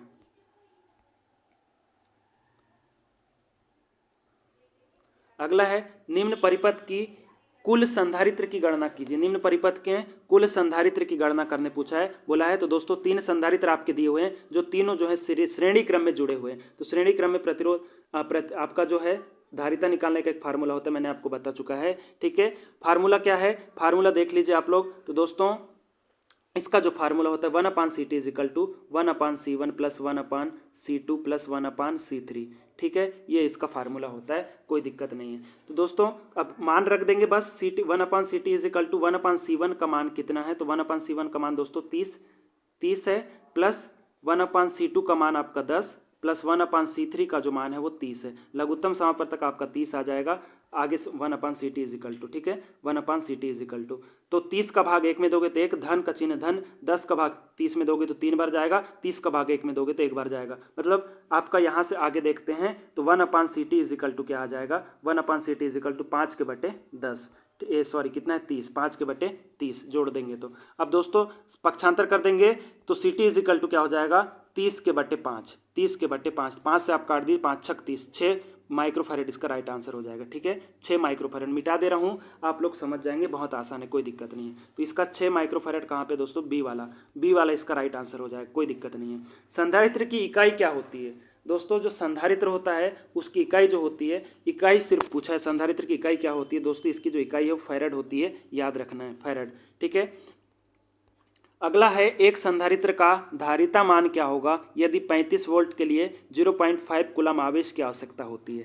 ठीक है, 0.5 कूलम की आवश्यकता होती है, आवेश की आवश्यकता होती है। तो दोस्तों हमको क्या ज्ञात करना है, संधारित्र का मान, तो C इज इक्वल टू क्या होता है, C इज इक्वल टू आपका जो है Q/V, C is equal to क्या होता है Q/V। ठीक है, Q/V, तो Q का मान दिया हुआ है दोस्तों 0.5 और V का जो मान है 35 को आप जो है 0.5 से आप काट दीजिए, आपका आंसर आ जाएगा। तो दोस्तों 35 को आप 0.5 से जब आप काटोगे दोस्तों लगभग आपका 0.014 आपका फैराड इसका राइट आंसर हो जाएगा। ठीक है, ए वाला, कोई दिक्कत नहीं है, आसान है। संधारित्र के मान को कैसे कम किया जा सकता है दोस्तों, संधारित्र का फार्मूला होता है परावैद्युतांक माध्यम और एरिया इंटू एरिया अपॉन जो है डी, मतलब संधारित्र के मान को कम करने के लिए हमको क्या करना पड़ेगा, दूरी को बढ़ाएंगे तो सी जो है आपका संधारित्र जो है वो कम हो जाएगा, दूरी को हमको बढ़ाना पड़ेगा, एक चीज़ याद रखना, दूरी को आपको बढ़ाना पड़ेगा। ठीक है, क्या कोई दिक्कत नहीं है, दूरी को आप बढ़ा देंगे तो आपका जो है सी जो है कम हो जाएगा। कम करने के लिए पूछा था तो आपका जो है प्लेट के प्रतिरोध को बढ़ा करके आएगा क्या, नहीं, प्लेट के क्षेत्रफल को बढ़ाकर क्या, नहीं, प्लेट के मध्य की दूरी को बढ़ाकर, सी वाला इसका राइट आंसर हो जाएगा। ठीक है, अगला क्वेश्चन देखते हैं। यदि 3 प्रेरक L1 L2 प्लस L3 और श्रेणी में जुड़े हुए हैं, कुल प्रेरकत्व अगर आपको पूछा, कुल प्रेरकत्व का मान क्या होगा दोस्तों, इसमें प्रेरकत्व जो है आपके डायरेक्ट जुड़ जाते हैं, LT is equal to L1 plus L2 plus L3, ये इसका राइट आंसर हो जाएगा बी वाला। ठीक है, कोई दिक्कत नहीं है। अगला क्वेश्चन देखते हैं। चित्र में धारा एवं वोल्टेज के मध्य कौन सा संबंध दर्शाता है दोस्तों, धारा और वोल्टेज के मध्य कौन से संबंध को दर्शाएगा पूछा है। तो दोस्तों याद रखना, धारा और वोल्टेज जो हैं, एक चीज़ याद रखना, धारा एवं वोल्टेज समान कला में हैं क्या दोस्तों, जी हाँ, इनके बीच कोई भी फेज अंतर नहीं है, समान फेज है, समान कला में है, तो धारा एवं वोल्टेज समान कला में, इसका राइट आंसर हो जाएगा। अगला क्वेश्चन देखते हैं दोस्तों। हमारा अगला क्वेश्चन है निम्न श्रेणी परिपथ की कुल संधारित्र की गणना कीजिए पूछा है। ठीक है, आसान है, कोई दिक्कत नहीं है दोस्तों याद रखना, इस टाइप से जब भी क्वेश्चन जाए तो आपको मैंने बताया कि श्रेणी क्रम में प्रतिरोधकों को कैसे जोड़ा जाता है या संधारित्र को कैसे जोड़ा जाता है। तो दोस्तों आप लोग इस क्वेश्चन का सॉल्यूशन कर लेंगे, सिर्फ आप तीनों प्रतिरोधकों संधारित्र को श्रेणी क्रम में जोड़ेंगे, आपका आंसर आ जाएगा, कोई दिक्कत नहीं है। मैं बता देता हूँ कैसे जोड़ते हैं। 1/CT is equal to 1/C1 plus 1/C2 plus 1/C3। ठीक है, ये इसका फार्मूला होता है, यहाँ पे कोई दिक्कत नहीं है, आप निकाल सकते हैं, बहुत आसान है। श्रेणी में विभिन्न वोल्टेज रेटिंग संधारित्रों को जोड़ने से पहले क्या सावधानी बरतनी चाहिए पूछा है। ठीक है, क्या सावधानी बरतनी चाहिए, तो दोस्तों याद रखना, जब भी हमको श्रेणी में संधारित्र को जोड़ना है तो प्रत्येक कैपेसिटर का वोल्टेज ड्रॉप इसकी वोल्टेज रेटिंग से कम होना चाहिए, प्रत्येक कैपेसिटर का जो वोल्टेज ड्रॉप है इसकी वोल्टेज रेटिंग से जो है वो कम होना चाहिए। ठीक है, कोई दिक्कत नहीं है। अगला क्वेश्चन है, यदि विद्युत आवेश Q और वोल्टेज V है तो धारिता का सही फार्मूला, तो दोस्तों मैंने धारिता का फार्मूला आपको बताया था Q/V, C is equal to Q/V, आपका जो है धारिता का फार्मूला होता है, कोई दिक्कत नहीं जाने वाली धारिता के फार्मूले में। तो दोस्तों C is equal to Q/V, इसका राइट आंसर हो जाएगा ए वाला। ठीक है, वायु संधारित्र का उपयोग किस उपकरण में किया जाता है पूछा है। 63वां जो क्वेश्चन है, वायु संधारित्र का उपयोग किस उपकरण में करते हैं, तो दोस्तों वायु संधारित्र जो है ना, इसका उपयोग रेडियो रिसीवर के लिए किया जाता है। ठीक है, रेडियो रिसीवर के लिए किया जाता है। अगला है हमारा, यदि ध्रुवीकृत इलेक्ट्रोलाइटिक संधारित्र विपरीत रूप से जुड़ा हुआ है, ठीक है, विपरीत रूप से जुड़ा हुआ है, तो दोस्तों इसका आंसर क्या हो जाएगा, जब आपका जो इलेक्ट्रोलाइट संधारित्र है अगर विपरीत रूप से जुड़ा हुआ है ना, तो अत्यधिक गर्मी के कारण जो है वो विस्फोट हो सकता है। ठीक है, अत्यधिक गर्मी के कारण उसमें विस्फोट हो सकता है, राइट आंसर हो जाएगा। एसी समांतर परिपथ में प्रेरकत्व का व्युत्क्रम क्या होता है दोस्तों, प्रेरकत्व का व्युत्क्रम पूछा है, तो दोस्तों प्रेरकत्व का जो व्युत्क्रम होता है ससेप्टेंस होता है, याद रखिएगा। एसी समांतर परिपथ में प्रेरकत्व का जो व्युत्क्रम होता है वो ससेप्टेंस होता है, कोई दिक्कत नहीं है। अगला क्वेश्चन देखते हैं दोस्तों। हमारा अगला क्वेश्चन क्या है दोस्तों, हमारा अगला क्वेश्चन है, ज्यावक्रीय एसी के लिए फॉर्म फैक्टर क्या होता है। ठीक है। ज्यावक्रीय एसी के लिए फॉर्म फैक्टर दोस्तों इससे पहले हम बता चुके हैं। फॉर्म फैक्टर जो होता है 1.11 होता है। किसका अनुपात होता है? तो आरएमएस बटे आपका औसत का अनुपात होता है। ठीक है, आरएमएस बटे औसत का अनुपात होता है फॉर्म फैक्टर। यहाँ पे कोई दिक्कत नहीं है। अगला क्वेश्चन है हमारा कि किस प्रकार का संधारित्र अंतरिक्ष इलेक्ट्रॉनिक्स के लिए उपयोग किया जाता है? दोस्तों किस प्रकार का संधारित्र जो है अंतरिक्ष इलेक्ट्रॉनिक के लिए उपयोग किया जाएगा बोला है। तो दोस्तों याद रखना, इलेक्ट्रोलाइटिक टेंटेलम प्रकार का जो संधारित्र है ना, इलेक्ट्रोलाइटिक टेंटेलम प्रकार का संधारित्र हम अंतरिक्ष इलेक्ट्रॉनिक्स के लिए हम इसका उपयोग करते हैं। इलेक्ट्रोलाइटिक टेंटेलम प्रकार का संधारित्र। ठीक है, कोई दिक्कत नहीं है। अगला क्वेश्चन देखते हैं, इलेक्ट्रोलाइटिक संधारित्र पर क्या प्रभाव होता है यदि खुला परिपथ दोष हो? दोस्तों जब ओपन सर्किट दोष हो जाएगा ना, ओपन सर्किट दोष हो जाएगा, खुला परिपथ दोष होगा तो यह जो है कार्य नहीं करेगा, क्योंकि ओपन है, सर्किट ओपन है तो वह कार्य ही नहीं करेगा, चाहे कोई भी संधारित्र हो या कोई परिपथ हो। जब ओपन सर्किट है तो वह कार्य नहीं करेगा, याद रखिएगा। अगला क्वेश्चन देखते हैं। अगला है हमारा, यदि संधारित्र में प्लेटों की दूरी को कम हो जाती है, संधारित्र में प्लेटों की दूरी कम हो जाती है तो धारिता के मान में क्या परिवर्तन होगा? दोस्तों मैंने इसका फार्मूला आपको बताया था, सिग्मा A अपॉन D। ठीक है, मतलब ये जो है परावैद्युतांक माध्यम है, एरिया है, और ये दूरी है। दोस्तों धारिता दूरी कम हो जाती है। दोस्तों दूरी को अगर हम कम कर देंगे ना तो धारिता का जो मान है वो बढ़ जाएगा। ठीक है, दूरी को आप कम करेंगे तो धारिता का मान जो है बढ़ेगा, क्योंकि जो धारिता जो होती है ना, सी व्युत्क्रमानुपाती 1/d होती है। ठीक है, व्युत्क्रमानुपाती होती है। डी का मान अगर कम होगा तो धारिता का मान बढ़ेगा, डी का मान अगर बढ़ेगा तो धारिता का मान कम हो जाएगा। ठीक है, कोई दिक्कत नहीं है। अगला क्वेश्चन देखते हैं, यदि घुमाव के बीच की दूरी बढ़ती है तो प्रेरण पर क्या प्रभाव पड़ेगा? दोस्तों बहुत शानदार क्वेश्चन है ये, बहुत ज़्यादा शानदार है, बहुत इंपॉर्टेंट है। यदि घुमाव के बीच की दूरी अगर बढ़ती है तो प्रेरण पर दोस्तों क्या प्रभाव पड़ेगा पूछा है। दोस्तों इंडक्शन जो है हमारा, इंडक्शन को आप अगर L मानते हैं, I मानते हैं, तो L समानुपाती या I समानुपाती 1 अपॉन आपका L होता है। ठीक है, 1 अपॉन L, मतलब कि व्युत्क्रमानुपाती में होता है। इंडक्शन जो है, प्रेरण जो है, प्रेरण आपका वो दूरी के व्युत्क्रमानुपाती होता है। ठीक है, व्युत्क्रमानुपाती। तो दूरी अगर आपकी बढ़ती है, दूरी अगर बढ़ती है तो प्रेरण का जो मान है वो कम हो जाएगा। ठीक है, प्रेरण का जो मान है वो आपका कम हो जाएगा, तो राइट आंसर हो जाएगा दोस्तों घटेगा। ठीक है, अगला क्वेश्चन है, संधारित्र में परावैद्युतिक कुचालक का कार्य क्या है? दोस्तों संधारित्र में परावैद्युतिक कुचालक का कार्य क्या है पूछा है। जो कुचालक पदार्थ है दोस्तों वो जो है प्लेट के बीच जो है, प्लेट के बीच किसी भी धारा प्रवाह को रोकता है। ये जो आपका संधारित्र, इसमें जो दो प्लेटें रहती है उसके बीच यहाँ पे परावैद्युतांक माध्यम रख देते हैं, तो ये जो है धारा के प्रवाह को रोकेगा दो प्लेटों के बीच। ठीक है, कोई दिक्कत नहीं है। अगला है, संधारित्र में धारिता का मान किस कारक के द्वारा निर्धारित होता है? दोस्तों संधारित्र में जो धारिता का जो मान है मैंने आपको बताया था, सिग्मा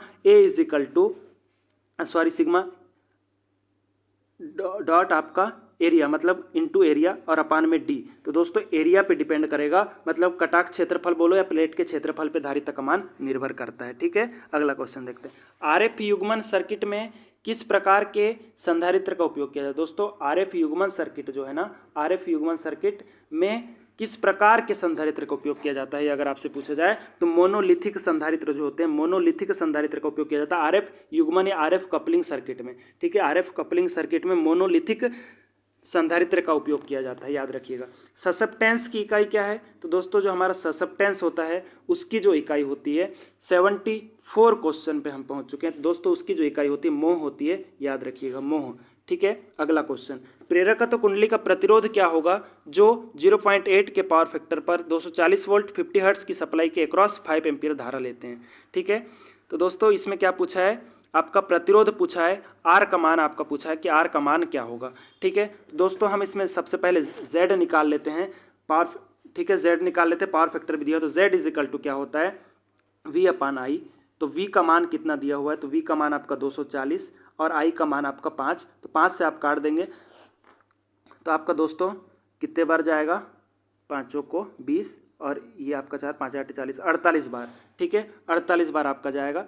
अब दोस्तों आपका जो है ये आपका z का मान दिया हुआ है, z का मान आपका निकल गया 48। या इसको और एक सॉल्व करने का एक दूसरा तरीका है, कुछ नहीं करना है आपको, जो है आपका z का मान भी आपके पास आ गया, z का मान आपके पास आ गया दोस्तों 48। ठीक है, z का मान आपके पास 48 आ गया। अब power factor is equal to क्या होता है, r अपान z। ठीक है, तो पावर फैक्टर आपका कितना दिया हुआ है 0.8 और r का मान आपको निकालना है, जैसा का वैसा रख दो, और z का मान आपका 48 है तो आप इंटू कर दीजिए। ठीक है, गुणा कर दो, तिरे गुणा कर दो, आपका आंसर आ जाएगा दोस्तों। तो इसका जो राइट आंसर हो जाएगा वो 38.4। ठीक है, 38.4 इसका राइट आंसर हो जाएगा। अगला है एसी श्रेणी परिपथ में अनुनाद आवृत्ति को कैसे बढ़ाया जा सकता है। दोस्तों अनुनाद आवृत्ति को कैसे बढ़ाया जा सकता है पूछा है। ठीक है, 76 क्वेश्चन है कि अनुनाद आवृत्ति को बढ़ाने के लिए हम क्या करेंगे। दोस्तों धारिता के मान में कमी कर सकते हैं हम अनुनाद आवृत्ति को बढ़ाने के लिए, याद रखना धारिता के मान में कमी करके। अगला है 240 वोल्ट आरएमएस के वोल्टेज का अधिकतम मान क्या होगा। 240 वोल्ट आरएमएस के वोल्टेज का अधिकतम मान क्या होगा पूछा है। ठीक है दोस्तों, इसको निकालना हमको सबसे पहले 240 लिखेंगे और आरएमएस वैल्यू आपको पता है 0.707। तो दोस्तों 0.707 का आप इसमें भाग दे देना, तो दोस्तों आपका जो है 339.5 वोल्ट आपका आ जाएगा राइट आंसर। आपका सी वाला इसका राइट आंसर आ जाएगा। ठीक है, आरएमएस वैल्यू जो है वोल्टेज जो दी हुई है आरएमएस वैल्यू का आप उसमें भाग दे दो, 240 वोल्ट आपका आंसर आ जाएगा, कोई दिक्कत नहीं है। अगला है एसी सर्किट में रिएक्टिव पावर का सूत्र क्या है। दोस्तों रिएक्टिव पावर का जो सूत्र है आपका ये वाला डी वाला, इसका right answer V I sine theta और वी आई कॉस फाई वास्तविक शक्ति का सूत्र है, वी आई आभासी शक्ति का सूत्र है। ये आभासी शक्ति हो गई, ये वास्तविक शक्ति, और ये आपकी रिएक्टिव पावर या इसको प्रतिघाती शक्ति बोल सकते हैं। ठीक है, कोई दिक्कत नहीं है। अगला है यदि आर 5 ओम, एक्सएल 36 ओम और एक्सी 24 ओम है तो परिपथ में प्रतिबाधा की गणना कीजिए। प्रतिबाधा की गणना कीजिए पूछा है। तो दोस्तों प्रतिबाधा की गणना करने के लिए हमको क्या निकालना पड़ेगा, तो z हमको निकालना है। तो z इज इक्वल टू क्या हो जाता है, r का वर्ग प्लस कोष्टक में एक्सएल माइनस एक्सी का वर्ग। ठीक है, ये आपका फार्मूला है। तो z इज इक्वल टू क्या हो जाएगा, r का वर्ग बोला तो 5 का वर्ग कर दीजिए 25। ठीक है, प्लस एक्सएल कितना दिया 36, तो 36 और एक्सी 24 दिया, 24 से 36 घटा दीजिए तो आ जाएगा कितना आपका 6 और 6 12, तो 12 का वर्ग आपका कितना हो जाएगा 144। ठीक है, 12 का वर्ग आपका कितना हो जाएगा दोस्तों 144।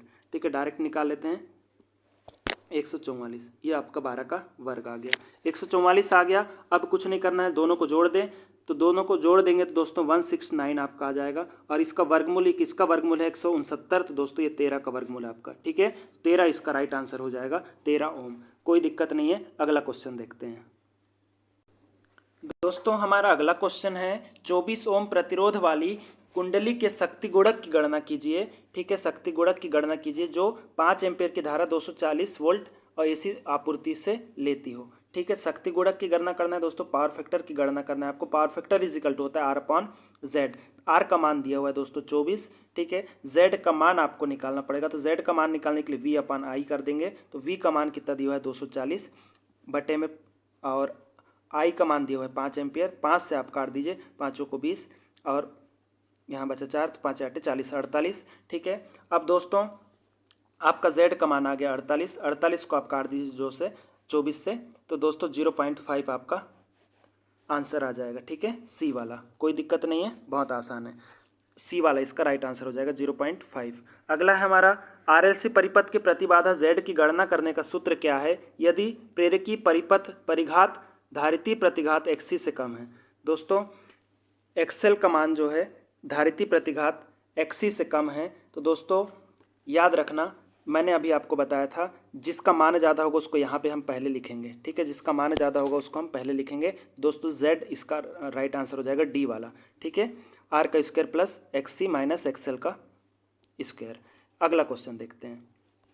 प्रतिरोध R 15 ओम, परिणामी प्रतिघात 20 ओम, 240 वोल्ट 50 हर्ट्ज एसी आपूर्ति से जुड़े हैं। आरएलसी परिपथ के शक्ति गुणक की गणना कीजिए। शक्ति गुणक की आपको गणना करना है, मतलब पावर फैक्टर की दोस्तों आपको गणना करना है। ठीक है, पावर फैक्टर की आपको गणना करना है। Power factor is equal to क्या होता है R अपॉन जेड। ठीक है, R अपॉन जेड आपका होता है। यहाँ तक कोई दिक्कत नहीं है दोस्तों, इतना आपको सभी से बनता है। ठीक है, अब आपको क्या निकालना पड़ेगा दोस्तों, z निकालना पड़ेगा। तो z निकालने के लिए हमको क्या करना पड़ेगा, z इज इक्वल टू क्या होता है, इसको हम ये कर दे रहे हैं, z इज इक्वल टू आपका हो जाता है रूट के अंदर आपका r का वर्ग प्लस एक्सएल का वर्ग। ठीक है, तो दोस्तों z इज इक्वल टू लिखेंगे r का वर्ग कितना हो जाएगा, तो r का मान 15 है, तो 15 का वर्ग कितना हो जाएगा दोस्तों, तो आपको 15 का वर्ग डायरेक्ट निकाल के आप लिख देंगे। ठीक है,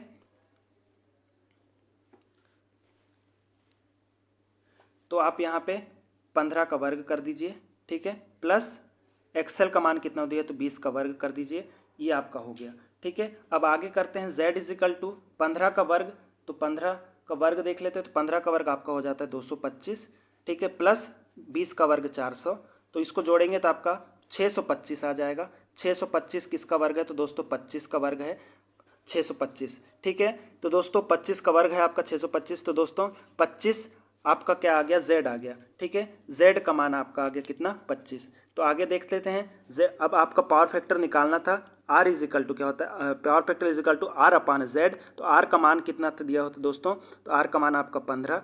ठीक है, z का मान आपका 25, तो 15 में क्या करेंगे, 15 में आप भाग दे देंगे 25 का, तो दोस्तों 0.6 आपका राइट आंसर हो जाएगा। ठीक है, 0.6 ये आपका इसका राइट आंसर है। कोई दिक्कत है क्या दोस्तों, नहीं, अभी तक हमको कोई दिक्कत नहीं गई है। अगला क्वेश्चन देखते हैं। 240 वोल्ट 50 हर्ट्ज एसी आपूर्ति आरएलसी समांतर सर्किट के एडमिटेंस की गणना करें यदि इसके माध्यम से जो है, इसके माध्यम से 8 एम्पियर करंट पास की जाती है।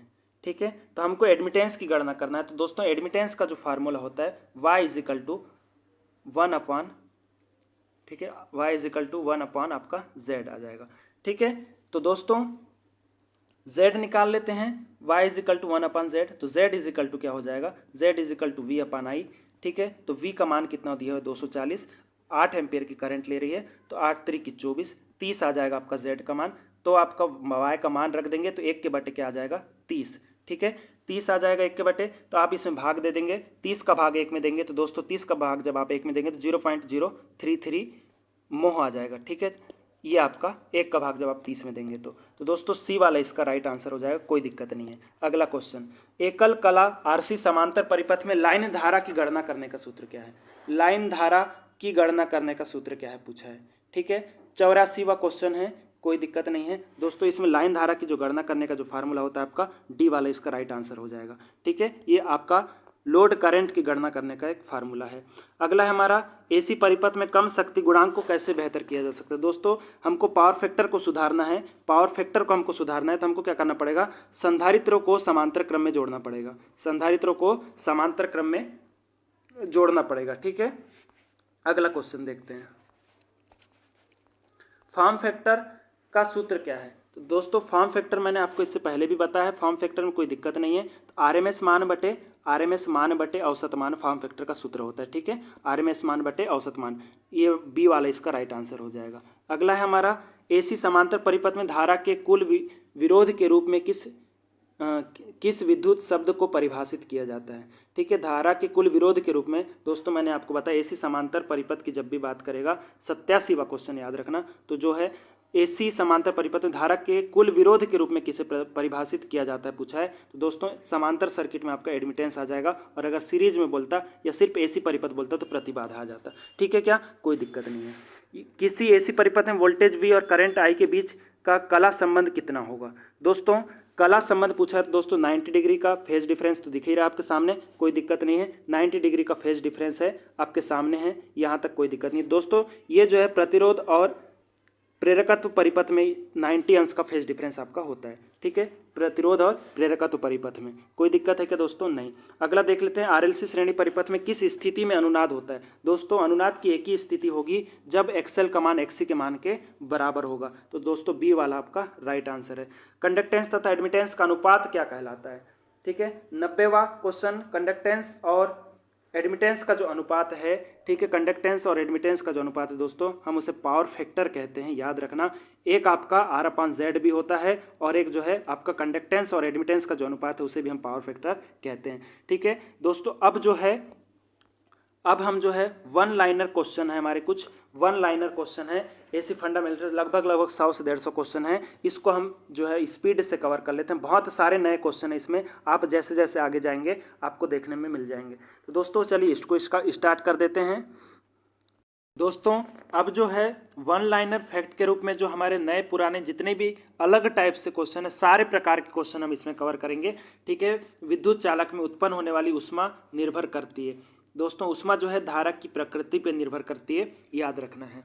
ठीक है, किस तरंग का औसत मान और वर्ग माध्य मूल आरएमएस मान जो है कब बराबर होगा? तो दोस्तों वर्गाकार तरंग में जो है औसत मान और आरएमएस मान जो है बराबर होता है। बहुत ज़्यादा इंपॉर्टेंट क्वेश्चन है, इसको याद रखिएगा। वोल्टेज समीकरण दिया हुआ है, इसमें प्रत्यावर्ती वोल्टेज की आवृत्ति पूछा है। तो दोस्तों इसमें 50 हर्ट्ज आवृत्ति होगी, कोई दिक्कत नहीं है।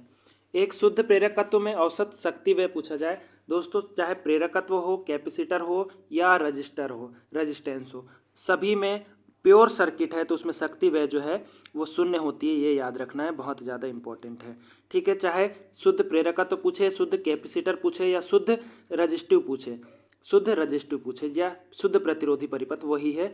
अगर पूछे तो उसमें अगर पावर अगर आपसे पूछे तो आपका पावर जो है शून्य होगी, ये आपको याद रखना है। एक आदर्श चौक कुंडली 220 वोल्ट 50 हर्ट्ज की सप्लाई पर 15 मिली एम्पियर की धारा लेती है, चौक में कितनी शक्ति वह होगी? दोस्तों आदर्श जहाँ पे भी आ जाए ना, आदर्श जहाँ पे भी आ जाए तो याद रखना शक्ति वह का जो मान है वो शून्य होगा। मैंने आपको अभी इससे पहले भी बताया है। एक एलसी परिपथ के दोलन की आवृत्ति कितनी होती है? दोस्तों एलसी परिपथ में जो दोलन है, अनुनाद की आवृत्ति पूछा है। अनुनाद, दोलन मतलब अनुनाद ही होता है। अनुनाद की आवृत्ति पूछा है तो 1/2 पाई रूट के अंदर एलसी। ठीक है, अगला है एक शुद्ध प्रतिरोधी टंगस्टन फिलामेंट बल्ब का शक्ति गुणक कितना होता है? दोस्तों शुद्ध पूछा है, शुद्ध प्रतिरोधी टंगस्टन, शुद्ध प्योर रजिस्टिव सर्किट है ना, प्योर रजिस्टिव उपकरण है तो उसका शक्ति गुणक जो है दोस्तों इकाई होगा, इसमें कोई डाउट नहीं है। वर्गाकार तरंग का आवृत्ति गुणांक, दोस्तों वर्गाकार तरंग का आवृत्ति गुणांक कितना होता है? बहुत ज़्यादा इंपॉर्टेंट है, नया क्वेश्चन है दोस्तों। एक होता है, याद रखना है।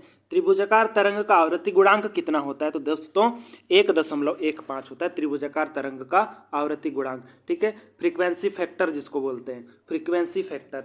ठीक है, अगला क्वेश्चन देखते हैं।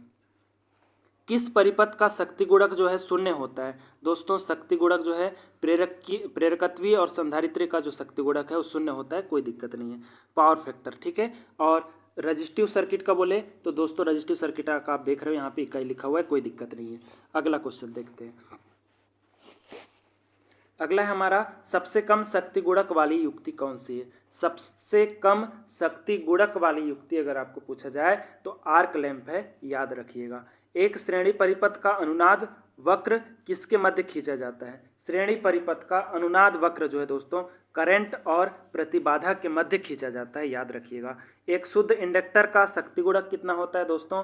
तो शुद्ध इंडक्टर का शक्ति गुणक शून्य होता है, पावर फैक्टर शून्य होता है। ठीक है, अगला है इंडक्टर ऊर्जा का संग्रहण करता है। दोस्तों इंडक्टर जो है ना, प्रेरण जो है, प्रेरक, वो आपका जो है चुंबकीय क्षेत्र में ऊर्जा का संरक्षण करता है, इसको याद रखिएगा। शुद्ध इंडक्टेंस में धारा वोल्टेज से 90 डिग्री लैग करती है, इसमें कोई दिक्कत नहीं है। कैपेसिटेंस में धारा जो है वोल्टेज से 90 डिग्री लीड करती है, दोनों आपको याद रखने हैं। एसी को डीसी में किसकी सहायता से परिवर्तित किया जा सकता है? दोस्तों एसी को डीसी में जो है रेक्टिफायर की मदद से हम परिवर्तित कर सकते हैं। ठीक है, कैपेसिटर जो है डीसी परिपथ में कैसा व्यवहार करता है? दोस्तों कैपेसिटर जो है ना, क्या होता है, कैपेसिटर जो है याद रखना है डीसी परिपथ में इंसुलेटर की तरह कार्य करेगा, कुचालक की तरह, और एसी परिपथ में एसी का प्रवाह करता है, वो एसी का प्रवाह करता है आसानी से, और डीसी में वो बंद सर्किट की भांति भी कार्य करता है, जो कुचालक की तरह बोलते हैं अपन उसको। ठीक है, डीसी सप्लाई की आवृत्ति कितनी होती है? तो दोस्तों डीसी सप्लाई में जो आवृत्ति होती है शून्य होती है, डीसी में कोई आवृत्ति नहीं होती। डीसी सप्लाई का आयाम कितना होता है? दोस्तों डीसी सप्लाई का जो आयाम है वो अनंत होता है, याद रखिएगा। अगला है पिक फैक्टर होता है। दोस्तों पिक फैक्टर जो है अधिकतम मान या शिखर मान बटे वर्ग माध्य मूल मान। ठीक है, आरएमएस मान, शिखर मान या अधिकतम मान बटे आरएमएस मान। फॉर्म फैक्टर दोस्तों आरएमएस मान बटे औसत मान हम पढ़ चुके हैं। क्रिस्टल कैसा वोल्टेज उत्पन्न करता है? दोस्तों क्रिस्टल जो है एसी वोल्टेज उत्पन्न करता है। एक वैक्यूम ट्यूब का फिलामेंट ऊष्मा उत्पन्न करने के लिए 0.4 एम्पियर डीसी सप्लाई दी जाती थी, एसी के किस मान के बराबर होगा? दोस्तों वो एसी के भी जो है 0.4 एम्पियर आरएमएस वैल्यू के बराबर होगा। ठीक है, इंसुलेशन का ब्रेकडाउन वोल्टेज निर्भर करता है। दोस्तों इंसुलेशन जो है उसका ब्रेकडाउन वोल्टेज जो है ना एसी के पिक मान पे निर्भर करेगा। ठीक है, एसी के पिक मान पर। इंडक्टिव रिएक्टेंस एक्सेल और आवृत्ति में संबंध, तो दोस्तों एक्सेल जो है वो फ्रीक्वेंसी के समानुपाती होता है, क्योंकि एक्सेल का फार्मूला आपको याद होगा दोस्तों। एक्सेल इज इक्वल टू क्या होता है, 2 पाई FL। ठीक है, तो फ्रीक्वेंसी के एक्सेल जो है फ्रीक्वेंसी के समानुपाती होता है, ये आप देख सकते हैं। अगला क्वेश्चन देखते हैं।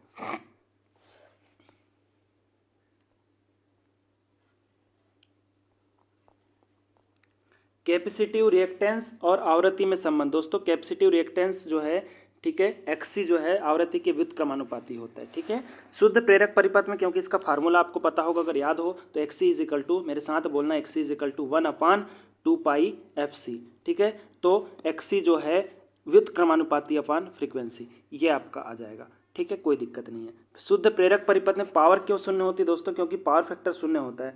ठीक है, पावर फैक्टर ही शून्य होगा तो पावर आपको शून्य ही देखने को मिलेगी, यहाँ पे कोई दिक्कत नहीं है।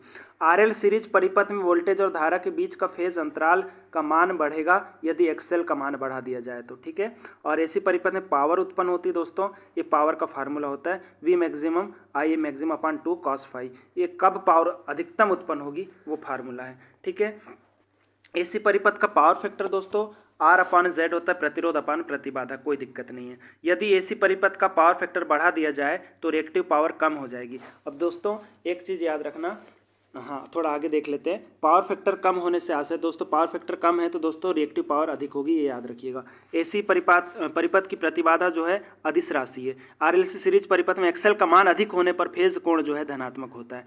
RLC सीरीज परिपथ में XC का मान अधिक होने पर फेज जो है ऋणात्मक होता है। अगला है फेज कोण। रेजोनेंस आवृत्ति होती है दोस्तों, रेजोनेंस का फार्मूला होता है रेजोनेंस आवृत्ति का, यहाँ पे कोई दिक्कत नहीं है, फार्मूला हमेशा पूछा जाता है दोस्तों।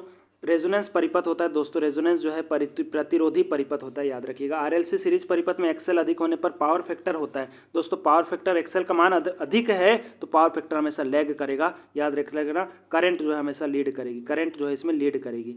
ठीक है, सॉरी करंट जो है लैग करेगी, गलत बोल दिया था मैंने, करंट लैग करेगी। RLC सीरीज परिपथ में XC का मान अधिक होगा तो करंट लीड करेगी, ये क्लियर है। रेजोनेंस परिपथ का पावर फैक्टर इकाई होता है, याद रखना। रेजोनेंस परिपथ कब होता है, जब XL का मान XC के मान के बराबर होता है।